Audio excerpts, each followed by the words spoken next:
Neng adalah cewek berusia 22 tahun. Setiap hari, dia biasa mengenakan baju panjang dan kerudung. Seperti umumnya cewek lain di abad ke-21, Neng juga punya ponsel. Suatu hari, ponselnya berdering, dan sederet nomor asing muncul di layar teleponnya. Ketika Neng menerima telepon itu, si penelpon menutup panggilannya. Rupanya dia cuma miss call.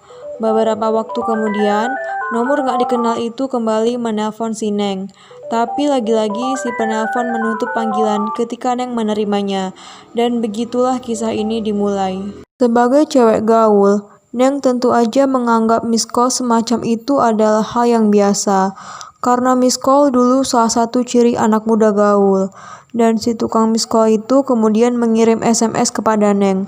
Dari SMS-nya, Neng memperkirakan kalau dia mungkin mengira Neng adalah temannya. Ketika Neng bertanya siapa dia, si tukang miss call menyebut namanya, Abdul Muhyi. Umurnya 21 tahun, tapi Neng gak kenal siapa Abdul Muhyi. Singkat cerita, Abdul pun mengajak Neng ketemuan. Semula Neng menyetujui, tapi kemudian Neng sok jaim dengan membatalkan rencana ketemuan mereka dan menjanjikan lain kali aja. Jadi mereka pun batal bertemu, tapi tetap SMS-an dan sekali-sekali mengobrol di ponsel. Di lain waktu, Abdul kembali mengajak Neng ketemuan. Kali ini Neng benar-benar menyetujuinya. Maka dua orang itu pun yang dipertemukan oleh miss call akhirnya janjian untuk ketemu di depan kampus Universitas Pamulang, Tangerang Selatan. Peristiwa itu terjadi pada 13 Mei 2014 pukul 7 malam. Cuaca Tangerang cukup cerah malam itu. Ketika Neng dan Abdul kemudian bertemu, Neng yang merupakan warga Kosambi, Tangerang, naik angkot untuk datang ke tempat janjian mereka. Sementara Abdul mengendarai sepeda motor Vega dan mereka pun bertemu di depan Universitas Pamulang. Setelah ketemu, Abdul mengajak Neng jalan-jalan. Neng setuju, maka mereka pun jalan-jalan berboncengan ke sejumlah lokasi. Seperti layaknya anak muda gaul yang sedang menikmati kencan, sampai kemudian mereka tiba di sebuah masjid. Ironisnya mereka lalu benar-benar begituan di toilet masjid. Inilah yang dikatakan Neng di depan polisi kemudian. Di dalam toilet, dia menyingkapkan rok saya dan memasukkan alat kelaminnya sampai beberapa kali. Tapi belum tuntas keburu ada orang. Orang yang memergoki aksi mereka kemudian mengusir mereka dari sana. Cepat pergi dari sini. Kalau tidak, kami panggilkan ketua RT, kata Neng menirukan warga yang memergoki mereka. Neng dan Abdul pun kemudian kabur dari sana. Tapi hasrat tadi rupanya belum selesai. Maka kemudian, sambil berboncengan, Abdul membawa motornya berputar-putar dan mencari tempat yang strategis dan kondusif. Sementara malam semakin larut. Neng sebenarnya ogah diajak begituan. Tapi ia tak kuasa menahan nafsu dari Abdul. Neng berkata bahwa dia kemudian dibawa ke Pondok Cabe dan Sawangan. Sesampai di situ, di tempat sepi, Abdul kemudian menghentikan motornya, lalu kembali mengajak Neng begituan. Neng yang gak kuasa akhirnya pun menyetujuinya, dan mereka pun begituan, dan kali ini benar-benar sampai selesai. Di situ dia melakukan sampai tuntas, kata Neng kemudian hari. Dan di saat itu, Abdul mengatakan, kamu sudah tidak perawan ya? Katanya begitu. Seusai begituan, mereka berdua lapar, dan Abdul mengajak Neng makan nasi goreng yang gak jauh dari kampus Universitas Pamulang. Waktu itu sudah pukul 4 pagi. Seusai makan, Abdul meminta agar Neng pulang dengan naik angkutan umum, dan memberikan beberapa ongkos untuk Neng. Tapi Neng sakit hati, karena dikatakan tidak perawan. Neng yang sakit hati kemudian memikirkan berbagai macam hal untuk balas dendam atas perkataan dari Abdul. Seusai makan nasi goreng, Neng bilang ke Abdul, aku mau lihat itu kamu untuk yang terakhir kali, dan aku gak mau pulang sebelum lihat kelamin kamu.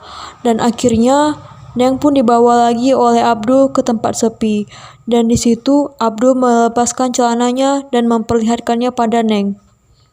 Tapi rupanya Neng sudah punya rencana lain. Ketika dia makan nasi goreng tadi, rupanya dia menemukan sebuah cutter yang kemudian dia selipkan. Dan ketika Abdul kemudian melepaskan celananya, Neng kemudian memegang-megang bagian kelamin Abdul dan kemudian dia menyelipkan sebuah pisau cutter. Selagi dia megang, dia kemudian memotong bagian kelamin Abdul menjadi dua. Karena merasakan selangkangannya semakin perih dan darah yang keluar semakin banyak, Abdul pun memutuskan untuk pergi ke rumah sakit secepatnya. Dia segera memungut potongan penisnya, mengendarai motor, dan kemudian menuju rumah sakit umum yang cukup dekat dari lokasi kejadian. Dan karena khawatir akan hal-hal yang telah terjadi, dan dia pun akhirnya menolak ajakan Neng untuk dibawa ke rumah sakit dengan Neng. Dan mereka pun berpisah di saat itu. Sesampai di rumah sakit Tangerang Selatan, kondisi Abdul sudah parah dan dia segera ditolong oleh petugas di sana. Karena kasusnya mengerikan, polisi pun kemudian dipanggil oleh pihak rumah sakit. Semula Abdul mengaku bahwa orang yang memotong penisnya adalah waria yang kebetulan bertemu dengannya.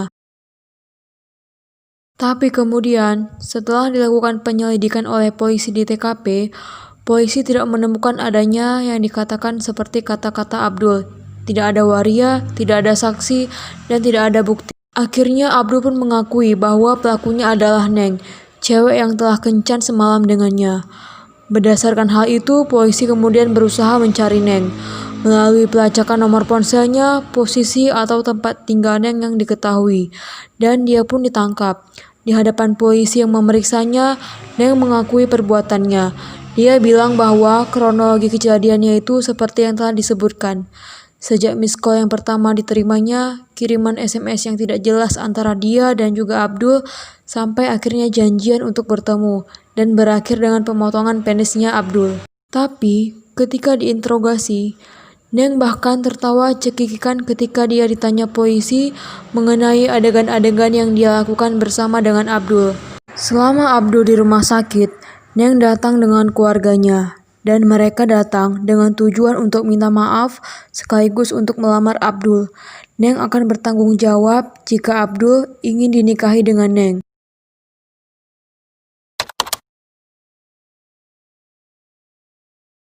Sekarang yang dirasa apa nih Bang? Yang dirasa? Sakit. Walaupun nggak sakit yang Iya, lagi baru pulang kan sakitnya belum sakit. Sampai kan bangun juga nggak bisa. sekarang alhamdulillah udah lumayan duduk, Lumayan mendingan duduk juga. Iya. Masa depan ya kita jalanin aja kan, cuma kan dunia ini cuma penghias aja. Tetap optimis, semangat atau gimana? Iya, terus malu udah begini mau gimana? Mau diulang lagi nggak mungkin.